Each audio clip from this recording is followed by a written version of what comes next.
avec nous Monsieur Yao Débouchard. Bonjour. Bonjour Alice. Bienvenue. Merci. Aujourd'hui, on parle de morsures, de piqûres et tout ça. Ouais, c'est pour la sécurité, bien sûr, de toutes les personnes.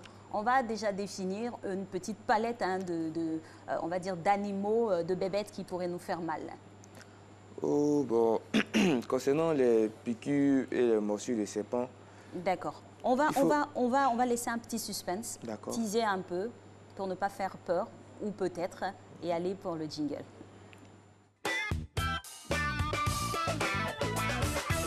Voilà. On est bien installé, on se retrouve, et on parle de ces cas de piqûres là par des animaux. Ouais. Il faut dire que les animaux, les insectes,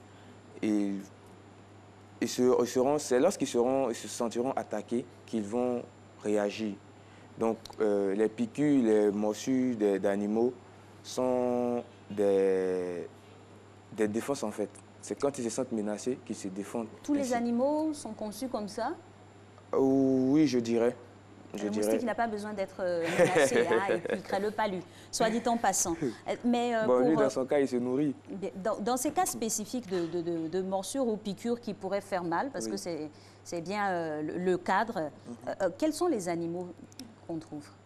Concernant les insectes, bon, plus ou moins les abeilles. D'accord. Les abeilles avec le dard qui contient du venin.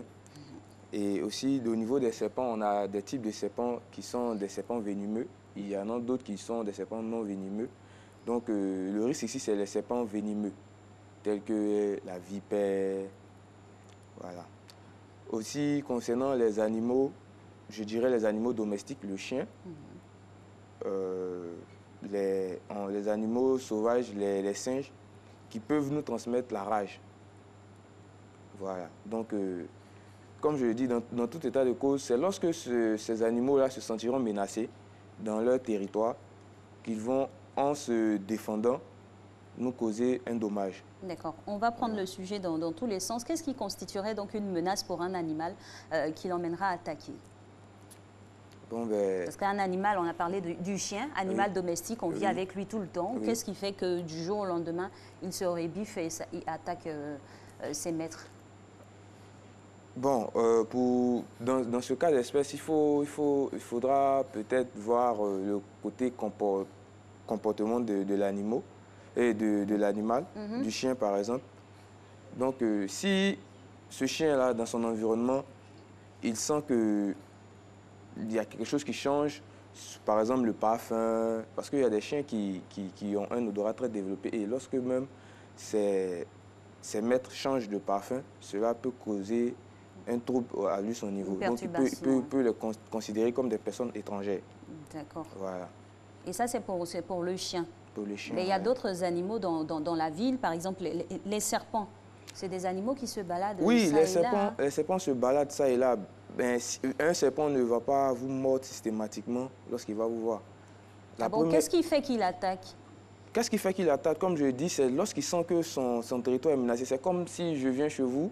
Sans être invité, je ne passe pas par la porte, je passe par la fenêtre. Vous avez sorti le mot. En même temps, les serpents, on ne leur donne pas de carte d'invitation. On ne les invite pas quand ils sont là.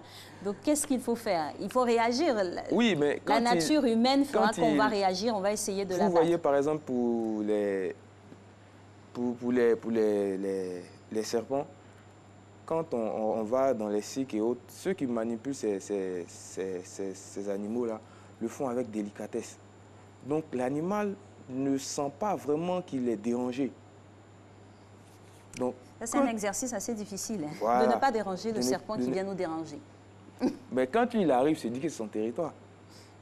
Voilà. Donc l'attitude, c'est de les laisser passer ou parce qu'ils pourraient se sédentariser. Oui, si par exemple vous constatez un reptile dans votre domicile, il faut simplement appeler le GSPM. Ils ont une unité pour ça. D'accord. Voilà. Donc il faut fuir tout de suite et puis appeler. Bon, il ne faut pas fuir. Il ne faut pas fuir, Monsieur Débouchard. Il ne faut pas fuir. Je vous ai toujours dit. Il y a des personnes qui ont une phobie des reptiles. Oui, je suis d'accord, mais je vous ai toujours dit ici de toujours garder son sang-froid. Parce que le fait de fuir aussi, le serpent peut considérer ça comme une menace. L'attitude concrète, Monsieur Débouchard. Et puis on va être pragmatique, quoi, parce qu'un serpent, Oui. À la vue d'un serpent, on a une réaction, Oui, c'est de crier. c'est normal. Voilà. C'est Et là, vous normal. nous demandez aujourd'hui De garder son sang-froid. et de s'asseoir à côté du Non, serpent. pas s'asseoir à côté du serpent. Quitter les lieux et puis appeler les secours pour qu'ils viennent retirer ce reptile-là. Voilà. D'accord. Et quand justement le serpent se retrouve dans un endroit, parce qu'on se focalise sur le serpent qui est un animal assez effrayant pour la plupart des personnes. Oui, effectivement. Dans le gazon, on peut le laisser continuer son chemin ou identifier l'endroit où il est et puis indiquer aux personnes compétentes pour le retirer. Mais s'il est dans la maison, il se retrouve dans la maison, on va dire sous les fauteuils, ce genre de choses. On sait qu'il est là, mais on ne le voit pas. Si on ne le voit pas, vous quittez la maison. D'accord. En termes de sécurité, on va dire vous évacuez, vous alertez. Okay. Quand les secours compétents vont arriver, vous leur dites qu'il y a un reptile dans la maison, ils ne savent pas où il est. D'accord. Eux, ils vont chercher. Okay. Et c'est leur travail.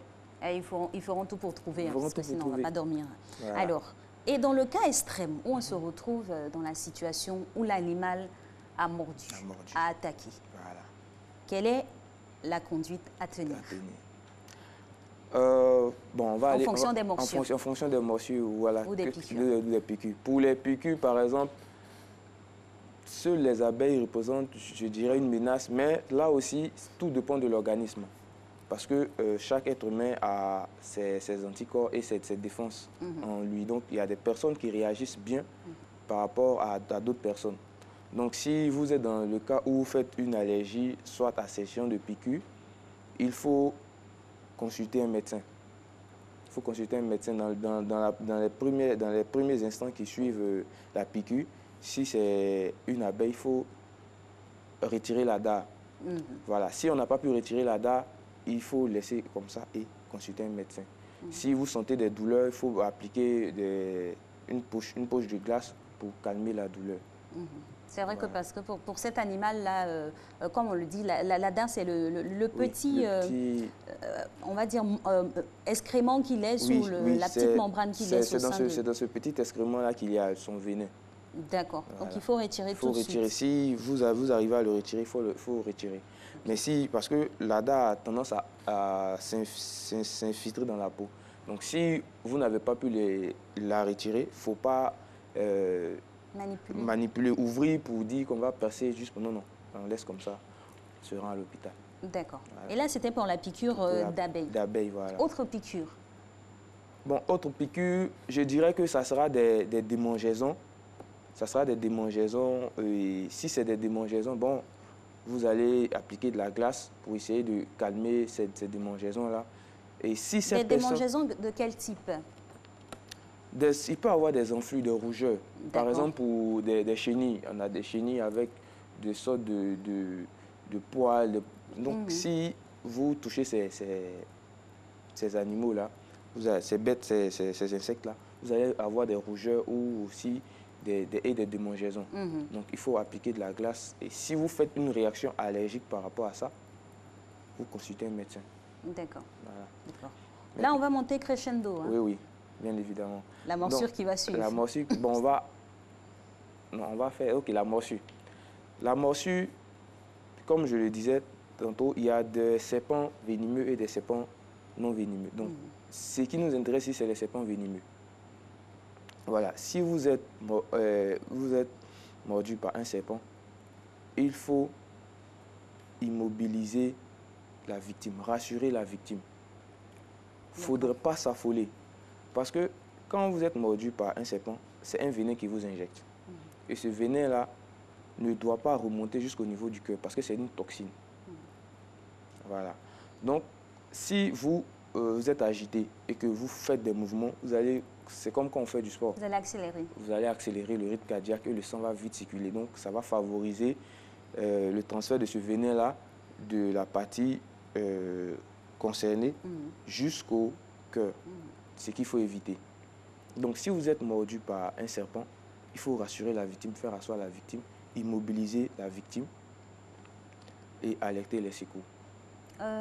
C'est tout ce qu'il y a à faire. Il y a d'autres indications, on va dire, immédiates et pratiques qu'on pourrait donner. On a vu, hein, quand on était un peu plus jeune en classe, on nous parlait de poser un garrot, comment ça se pose. C'est proscrit? J'en venais. D'accord. Il y a des gestes à ne pas faire. Il ne faut pas scarifier. Ok. Il ne faut pas poser de garrot. Parce que pourquoi? Si on pose un garrot, on va stopper la circulation du sang. Et lorsqu'on va retirer ce garrot-là, le sang va circuler plus vite. Donc, ça va transférer plus rapidement ce venin-là vers le cœur. On a aussi une légende qui dit que le venin, il se déplace très rapidement. Donc, c'est en une fraction de seconde qu'on peut mourir. Est-ce que c'est avéré ou... C'est avéré pour certains serpents. D'accord. Voilà. Lesquels? Bon, le courtal, par exemple. Le courtal. Boa. Non, le boa n'est pas venimeux. Ah, il n'est pas venimeux. Voilà. Dieu merci, donc on peut encore se balader avec. Voilà. Donc, pour le courtal, par exemple, c'est rapide. C'est le serpent le plus dangereux. D'accord. Donc, si vous êtes mordu par un courtal, et puis en plus, se trouve au désert. Ah, ben il y a des personnes qui vivent dans le désert. Oui, donc, oui, ma foi, voilà. On est suivi partout. Voilà, donc c'est le serpent le plus dangereux. Donc, c'est lui, son venin, qui va un peu plus, qui va vite. Voilà, mais en Côte d'Ivoire, ici, il faut dire qu'on a 7 des serpents venimeux, tels que la vipère, le mamba vert et tout ça. Mais c'est assez modéré. Si vous respectez la conduite à tenir, il y a plus de chances de suivre. La preuve en est qu'il y a plusieurs personnes qui suivent à des morsures de serpents. D'accord. Voilà. Donc, il ne faut pas scarifier, il ne faut pas poser de garrot. Il faut immobiliser la victime. Si vous êtes en race campagne, il faut immobiliser, c'est le bras, mettre une écharpe pour immobiliser le membre. Si c'est au niveau de la jambe, il faut immobiliser la jambe avec, par exemple, les attelles qu'on avait fait ou on avait fait des démonstrations. Donc, et transporter la victime dans un centre hospitalier. Ici, on ne peut pas évidemment faire venir les secours à son niveau. Il ne faut pas que la victime marche. Vous pouvez mettre la victime au dos. L'idéal, c'est vraiment pas déplacer la victime. Voilà, l'idéal, c'est d'apporter le soin vers la victime. Mais dans des cas extrêmes, il faut déplacer la victime. Mais il faut faire de sorte à ce que la victime ne fasse pas de mouvement. D'accord. Voilà. D'accord. Là, c'est pour la morsure de serpent. On en a d'autres morsures également. Oui. La morsure des animaux domestiques ou des animaux sauvages. Ok. C'est-à-dire les chiens, les chats, les singes, les mangoustes. Voilà, les mangoustes, etc. Donc, très souvent, ces animaux-là, après la morsure, il peut avoir présence de plaies. Voilà. Donc, pour ce cas d'animaux, il faut appliquer la conduite à tenir lorsqu'on est face à une plaie. C'est-à-dire nettoyer la plaie, bien évidemment se protégeant les mains, parce qu'il ne faut pas avoir de contact direct avec le secouriste qui intervient et la plaie de la victime. Donc, il faut se protéger les mains, nettoyer la plaie avec de l'eau tiède, avec du savon, et puis faire un bandage modérément serré. Il y a un savon indiqué, adapté, préconisé? Bon. Des savons avec plein de parfums? Non. Voilà, c'est pas... Voilà, non. Pas des savons avec plein de parfums. Voilà. Donc, il faut nettoyer la plaie, laver et puis faire un bandage modérément serré et ensuite consulter un médecin.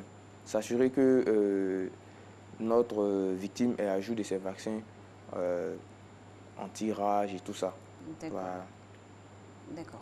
Alors, on a une question d'un téléspectateur qui voudrait savoir, est-ce que pour le varan, c'est pareil que pour le serpent, c'est un reptile aussi? Comment réagir quand on a une morsure de varan? Pour le varan, disons que on va le classer du côté des, comment on appelle ça, des animaux domestiques et des animaux sauvages. Parce que après la morsure, c'est une plaie qui va... Il n'a pas de venin. Il n'a pas de venin, donc il ne va pas se classer dans la catégorie des serpents. Les serpents sont un peu particuliers, surtout les serpents venimeux. Et à côté des serpents, on peut aussi mettre les scorpions. Oui. Voilà. Ah, moi, j'ai eu une morsure de scorpion une fois. Ah bon? Oui. Et là, comment on réagit? Parce que moi, j'ai paniqué. Pour tout dire, j'ai vraiment paniqué. Bon, pour le scorpion, c'est vrai qu'il a un venin, mais bon, c'est juste la douleur. Oui, parce qu'on a l'impression d'avoir une décharge d'électricité. Voilà. Et comme je le dis, c'est aussi le corps humain de l'homme permet de simplifier les choses. Il y a des corps humains qui réagissent favorablement Alice en fait partie. Ah bon? Qu'est-ce que vous en savez? Donc, c'est ce cas-là. D'accord. En tout cas, en somme, une palette de piqûres ou de morsures d'animaux à savoir, en tout cas, réagir face à elles. Donc, on a eu des abeilles, on a aussi des serpents, des animaux domestiques, singes, chats, varans, parce que des fois aussi, on domestique les varans. Et donc, il faut savoir réagir et toujours garder son calme, son sang-froid. Merci beaucoup, Monsieur Yao. Merci à vous, Alice. Bon week-end à vous. Merci, pareillement. Et puis, peut-être qu'on se verra la semaine prochaine.